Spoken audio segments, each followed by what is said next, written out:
Assalamualaikum warahmatullahi wabarakatuh. Saya Sri Rosida dari SD Negeri 10 Pesanggaran, calon guru penggerak angkatan 10 Kabupaten Banyuwangi. Saya akan memaparkan eksplorasi konsep tugas 2.3.A.4.4 modul 2.3 bagian 2.4 tentang supervisi akademik dengan paradigma berpikir coaching. Adapun tujuan pembelajaran khusus adalah: yang pertama, calon guru penggerak dapat memberikan umpan balik dengan paradigma berpikir dan prinsip coaching. Yang kedua, calon guru penggerak dapat mempraktikkan rangkaian supervisi akademik yang berdasarkan paradigma berpikir coaching. Yang selanjutnya, pertanyaan refleksi. Bagaimana Anda selama ini melihat dan merasakan peran supervisi akademik dalam proses pengembangan diri Anda? Jawaban saya adalah, sebagai guru, saya sangat percaya bahwa supervisi akademik sangatlah penting dalam berkembangnya diri dalam bidang pendidikan. Supervisi akademik sangat membantu saya dalam meningkatkan pembelajaran dari perkembangan ilmu-ilmu, pengetahuan, dan teknologi. Yang selanjutnya adalah supervisi akademik. Supervisi akademik merupakan serangkaian aktivitas yang bertujuan untuk memberikan dampak secara langsung pada guru dan kegiatan pembelajaran mereka di kelas.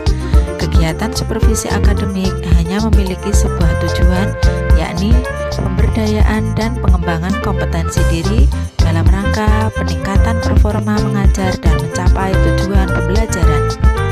Dalam rangka meningkatkan kualitas proses pembelajaran, penilaian proses pembelajaran selain dilaksanakan oleh pendidik sebagaimana dimaksud dalam pasal 13 yang dapat dilaksanakan oleh sesama pendidik, kepala satuan pendidikan, atau peserta didik. Selanjutnya, supervisi akademik dengan paradigma berpikir coaching.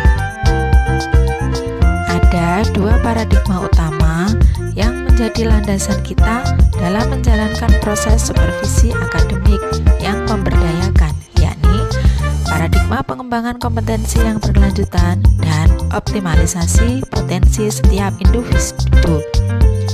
Seorang supervisor memahami makna dari tujuan pelaksanaan supervisi akademik di sekolah. Pertumbuhan setiap individu melihat supervisi sebagai bagian dari daur belajar bagi pengembangan performa sebagai seorang guru. Yang selanjutnya, perkembangan, yaitu supervisi mendorong individu dalam mengidentifikasi dan merencanakan area pengembangan diri. Yang keempat, pengawasan, sarana dalam monitoring pencapaian tujuan pembelajaran. Tujuan supervisi akademik ini terpadu dan integral, tidak mengesampingkan tujuan yang satu dari yang lainnya. Adapun beberapa prinsip-prinsip supervisi akademik dengan paradigma berpikir coaching meliputi: yang pertama, kemitraan, yaitu proses kolaboratif antara supervisor dan guru. Selanjutnya, konstruktif, yaitu bertujuan mengembangkan kompetensi individu.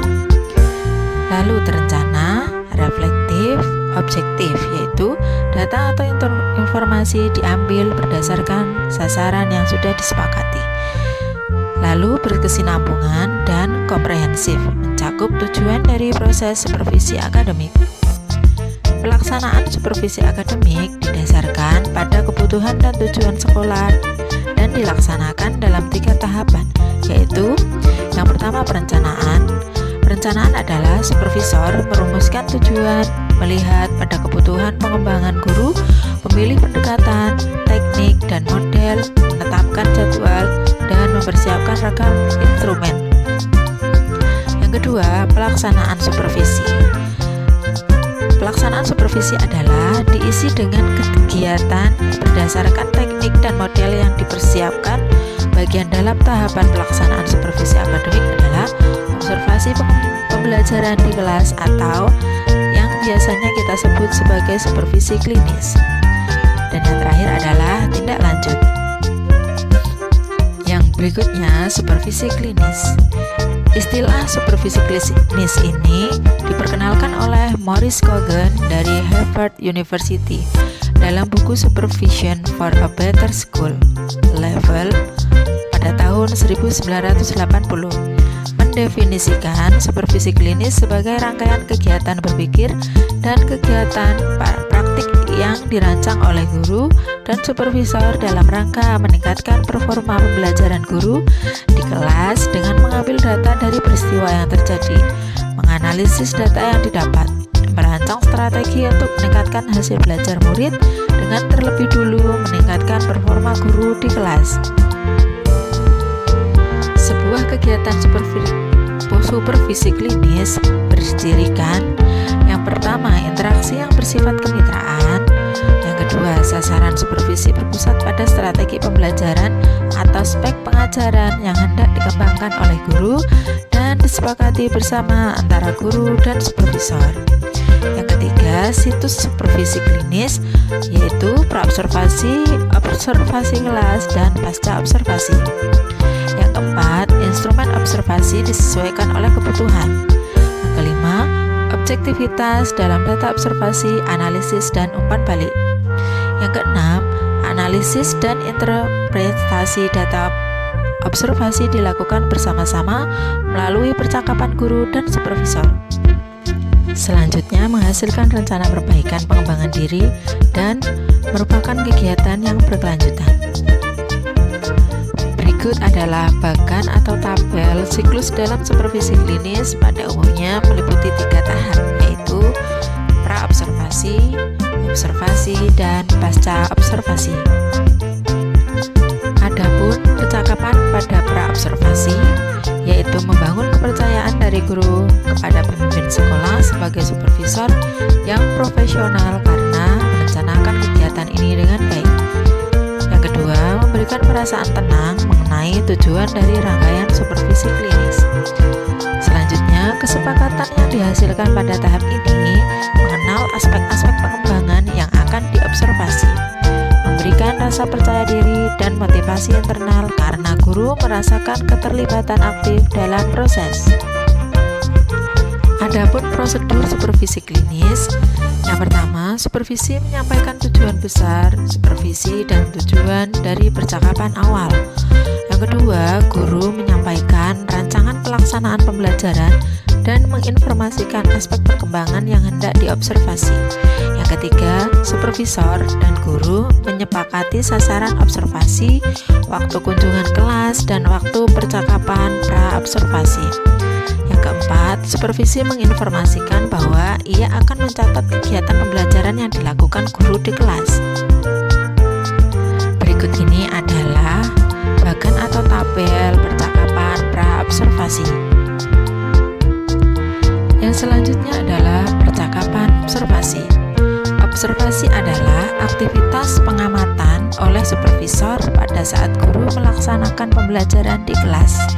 Tujuan utama tahap ini adalah mengambil data yang sudah disepakati, motif pelaksanaan kebutuhan pembelajaran murid, kebutuhan potensi guru. Adapun percakapan observasi, tabel atau bagannya adalah sebagai berikut. Pengamatan oleh supervisor menggunakan instrumen yang telah ditemukan sebelumnya dan fokus pada sasaran yang sudah disepakati. Yang selanjutnya adalah percakapan pasca observasi. Percakapan pasca observasi idealnya berisikan aktivitas sebagai berikut. Yang pertama, tujuan percakapan analisis hasil data observasi. Yang kedua, percakapan umpan balik. Yang ketiga, percakapan perencanaan area pengembangan. Dan yang keempat, rencana aksi pengembangan diri. Adapun tabel atau percakapan pasca observasi adalah sebagai berikut. Dalam percakapan pasca observasi, supervisor dapat menggunakan model percakapan untuk refleksi dan percakapan untuk kalibrasi dengan menggunakan data yang telah diambil pada saat kunjungan kelas sesuai dengan kesepakatan yang akan aspek-aspek yang hendak diperhatikan. Selanjutnya adalah tindak lanjut. Dengan prinsip berkesinambungan dan memberdayakan seorang supervisor meneruskan hasil dari tahapan pelaksanaan supervisi akademis dan klinis sebagai pijakan lanjutan bagi proses tindak lanjut yang meliputi refleksi, perencanaan pengembangan diri, dan pengembangan proses pembelajaran. Berikut ini adalah tabel tindak lanjut supervisi. Pada bagian terakhir adalah kepala sekolah sebagai coach. Carl Glickman pada tahun 1985 dari Universitas Georgia menemukan jawaban dari dilema ini. Glickman mengatakan bahwa hal ini mungkin terjadi jika adanya rasa percaya dalam hubungan supervisor dan guru serta dalam proses supervisi akademik ini. Guru memahami dan menyadari peran yang sedang ditunjukkan oleh kepala sekolah. Peran kepala sekolah tulus dan disesuaikan dengan kebutuhan yang ada. Percakapan-percakapan coaching membantu para guru berpikir lebih dalam atau metagogis dalam menggali potensi yang ada dalam diri dan komunitas sekolahnya, sekaligus menghadirkan motivasi internal sebagai individu pembelajaran yang berkelanjutan yang akan diwujudkan dalam buah pikir dan aksi nyata demi tercapainya pembelajaran yang berpihak pada murid. Demikianlah pemaparan saya pada tugas 2.3.A.4.4, yaitu tentang eksplorasi konsep modul 2.3 bagian 2.4 tentang supervisi akademik dengan paradigma berpikir coaching. Tergerak, bergerak, dan menggerakkan. Wassalamualaikum warahmatullahi wabarakatuh.